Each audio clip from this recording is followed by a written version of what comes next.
سلام. امروز میخوایم در این قسمت به یکی از راهکارهای تقویت هوش هیجانی بپردازیم. به احساسات کودکتون گوش بدید.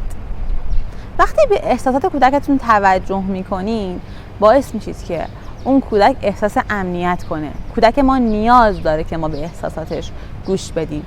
چه 6 ماهه باشه چه 16 ساله، اون نیاز داره که به احساساتش توجه بشه.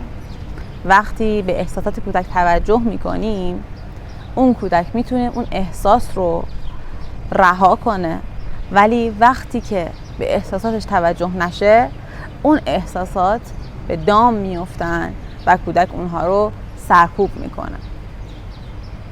اگر شما به بچه‌تون امنیت بدین که کنار شما بتونه راحت صحبت کنه، بعدش میبینید که اون چجوری بلده خودش احساساتش رو بروز بده.